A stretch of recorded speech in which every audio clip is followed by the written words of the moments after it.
हम सब के बच्चे हैं। हम सोच सकते हैं कि अगर हमारी बेटी के साथ जब वो अपनी लड़ाई लड़ने के लिए गई, उसके भाइयों को पीटा गया था, उसके पिता को घसीट कर मारा गया था, तो हम पर क्या बीतती। अकेली जाऊंगी, मैं लड़ूंगी, ये मेरी लड़ाई है, मैं इसको लड़ूंगी। जब वो आवाज उठाएगा तो सत्ता को उसके सामने झुकना पड़ेगा। हमारा संविधान एक सुरक्षा कवच है। हर एक देशवासी को ये अधिकार दिया कि वो सरकार बना भी सकता है और सरकार बदल भी सकता है। दुख की बात यह है कि मेरे सत्ता पक्ष के साथी जो बहुत बड़ी बड़ी बातें करते हैं, इन 10 सालों में ये सुरक्षा कवच तोड़ने का पूरा प्रयास किया है। हमारा संविधान इंसाफ, उम्मीद, अभिव्यक्ति और आकांक्षा की वो जोत है जो हर हिंदुस्तानी के दिल में जलती है। अध्यक्ष महोदय, इस जोत ने हर एक भारतीय को ये पहचानने की शक्ति दी कि उसे न्याय मिलने का अधिकार है, कि उसमें अपने अधिकारों के लिए आवाज़ उठाने की क्षमता है, कि जब वो आवाज़ उठाएगा तो सत्ता को उसके सामने झुकना पड़ेगा। इस संविधान ने हर एक देशवासी को ये अधिकार दिया कि वो सरकार बना भी सकता है और सरकार बदल भी सकता है। ये जोत जो हर हिंदुस्तानी के दिल में जलती है, उसने हर हिंदुस्तानी को ये विश्वास दिया कि देश की संपत्ति में, देश की दौलत में, संसाधनों में उसका भी हिस्सा है, कि उसे एक सुरक्षित भविष्य की उम्मीद का अधिकार है, कि देश बनाने में भी उसकी भागीदारी है। उम्मीद और आशा की ये जोत मैंने देश के कोने कोने में खुद देखी है। उन्नाव में मैं एक रेप पीड़िता के घर गई, उसे जलाकर मार डाला था। वो शायद 20-21 साल की होगी। हम सब के बच्चे हैं। हम सोच सकते हैं कि अगर हमारी बेटी के साथ बार बार बलात्कार हुआ और फिर जब वो अपनी लड़ाई लड़ने के लिए गई तो उसको जलाकर मार डाला गया होता तो हम पर क्या बीतती। मैं उस बच्ची के पिता से मिली। उसके खेत जलाए गए थे, उसके भाइयों को पीटा गया था, उसके पिता को बाहर से, घर के बाहर घसीट कर मारा गया था। उस पिता ने मुझे बताया कि बेटी, मुझे न्याय चाहिए। मेरी बेटी अपने एफआईआर को दर्ज करने के लिए जब ज़िले में गई तो उसको मना किया गया। अगले ज़िले में जाना पड़ा उसे। वो रोज़ सुबह 6 बजे उठकर तैयार होकर अकेली अपने मुकदमे को लड़ने के लिए अगले ज़िले में ट्रेन से जाती थी। उसके पिता ने मुझे कहा कि मैंने उससे कहा, बेटी अकेले मत जाओ, छोड़ दो ये लड़ाई। लेकिन उसकी बेटी ने उसको जवाब दिया कि नहीं पिताजी, मैं अकेली जाऊंगी, मैं लड़ूंगी, ये मेरी लड़ाई है, मैं इसको लड़ूंगी। ये लड़ने की क्षमता, ये हिम्मत उस लड़की को और करोड़ों भारत की नारियों को हमारे संविधान ने दी। आगरा में मैं अरुण वाल्मीकि के घर गई। अरुण वाल्मीकि पुलिस स्टेशन में काम करता था, सफाई का काम करता था। आप सोच सकते हैं हमारी तरह उसका भी परिवार था। नई नई शादी हुई थी, 2-3 महीनों का बच्चा था। पुलिस स्टेशन में चोरी हो गई। चोरी का इल्ज़ाम उस पर लगाया गया। उसके पूरे परिवार को उठाकर पुलिस स्टेशन में ले गए। आप हंस रहे हैं, लेकिन ये गंभीर बात है। और क्या गंभीर बात। शर्म करो, शर्म। अरुण वाल्मीकि को पीट पीट के मार डाला, उसकी बीवी को पीटा, उसके पिता के नाखून निकाले, उसके पूरे परिवार को पीटा गया। जब मैं उस जवान महिला से मिलने गई जो अभी अभी विधवा हुई थी, तो उसने मुझे कहा कि दीदी, हमें सिर्फ एक चीज़ चाहिए, हमें न्याय चाहिए और हम इस न्याय के लिए लड़ते रहेंगे, चाहे कुछ भी हो जाए। ये हिम्मत उस महिला को हमारे संविधान ने दी।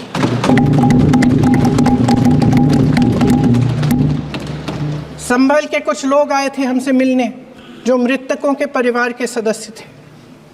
उसमें 2 बच्चे थे, अदनान और उज़ैर। अब सुनिए। उसमें 2 बच्चे थे, अदनान और उज़ैर। एक बच्चा मेरे बच्चे की उम्र का है, दूसरा उससे छोटा 17 साल का है। दर्जी के बेटे थे। दर्जी का एक ही सपना था कि वो अपने बेटों को पढ़ाएगा लिखाएगा, एक बेटा डॉक्टर बनेगा, एक बेटा भी सफल होगा दूसरा बेटा भी अपने जीवन में सफल होगा। उनके पिताजी हर रोज़ उनको स्कूल छोड़ते थे। उस दिन भी स्कूल छोड़ने के बाद अपनी दुकान में चले गए। उन्हें पता नहीं था कि विवाद हो रहा है। उन्होंने भीड़ देखी, घर आने की कोशिश की तो पुलिस ने गोली से मार डाला। वो 17 साल का बच्चा अदनान मुझसे कहता है,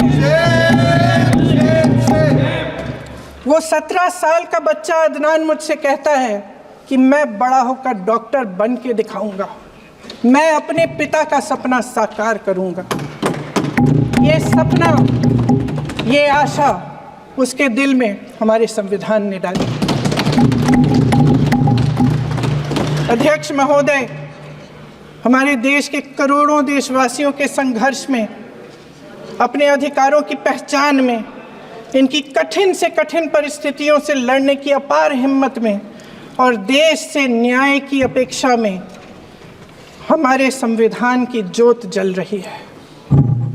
मैंने हमारे संविधान की ज्योत को जलते हुए देखा है और इसके साथ साथ ये भी समझा है कि हमारा संविधान एक सुरक्षा कवच है, एक ऐसा सुरक्षा कवच है जो देशवासियों को सुरक्षित रखता है, न्याय का कवच है, एकता का कवच है और अभिव्यक्ति की आज़ादी का कवच है। दुख की बात यह है कि मेरे सत्ता पक्ष के साथी जो बहुत बड़ी बड़ी बातें करते हैं, इन्होंने इन 10 सालों में ये सुरक्षा कवच, सत्ता पक्ष के मेरे साथियों ने ये सुरक्षा कवच तोड़ने का पूरा प्रयास किया है। संविधान में सामाजिक, आर्थिक और राजनीतिक न्याय का वादा है। ये वादा एक सुरक्षा कवच है जिसको तोड़ने का काम शुरू हो चुका है। लैटरल एंट्री और निजीकरण के जरिए ये सरकार आरक्षण को कमज़ोर करने का काम कर रही है। अगर लोकसभा में ये नतीजे नहीं आए होते तो ये संविधान बदलने का काम भी शुरू कर लेते। सच्चाई ये है अध्यक्ष महोदय कि आज संविधान बार बार इसलिए कह रहे हैं क्योंकि इस चुनाव में इनको पता चल गया कि इस देश की जनता ही इस संविधान को सुरक्षित रखेगी, कि इस चुनाव में हारते हारते जीतने से इन्हें एहसास हुआ कि ये संविधान बदलने की बात इस देश में नहीं चलेगी। आज जनता की मांग है कि जाति जनगणना हो। सत्ता पक्ष के मेरे साथी ने इसका जिक्र किया। ये जिक्र भी आज इसलिए हो रहा है क्योंकि चुनाव में ये नतीजे आए। ये जाति जनगणना इसलिए ज़रूरी है ताकि हमें पता चले कि किसकी क्या स्थिति है और नीतियां उस हिसाब से बने। इनकी गंभीरता का प्रमाण ये है कि जब चुनाव में पूरे विपक्ष ने जोरदार आवाज़ उठाई कि ये जाति जनगणना होनी चाहिए तो इनका जवाब देखिए। इनका जवाब भैंस चुरा लेंगे, मंगलसूत्र चुरा लेंगे, इनका ये जवाब था। ये गंभीरता है इनकी जाति जनगणना पर। महोदय, हमारे संविधान ने आर्थिक न्याय की नींव डाली, किसानों, गरीबों और को ज़मीन बांटी, भूमि सुधार किया, जिसका नाम लेने से कभी कभी आप झिझकते हैं और कभी कभी उनका नाम धड़ाधड़ इस्तेमाल किया जाता है अपने आप को बचाने के लिए। उन्होंने HAL, BHEL, SAL, GAIL, ONGC, NTPC, railways, IIT, IIM, oil refinery, तमाम PSU बनाए। अध्यक्ष महोदय, उनका नाम पुस्तकों से मिटाया जा सकता है, उनका नाम भाषणों से मिटाया जा सकता है, लेकिन जो उनकी भूमिका रही इस देश की आज़ादी के लिए और इस देश के निर्माण के लिए, वो इस देश में से कभी मिटाया नहीं जा सकता। 75 सालों में जनता का भरोसा रहा कि नीतियाँ बनेंगी तो जनता की भलाई के लिए बनेंगी। जल जंगल ज़मीन का अधिकार मिला आदिवासी भाई बहनों को। इंदिरा जी ने बैंकों का राष्ट्रीयकरण करवाया, खदानों का राष्ट्रीयकरण कराया। कांग्रेस और UPA की सरकारों में शिक्षा का, भोजन का अधिकार मिला। 75 सालों में जनता का भरोसा मिला।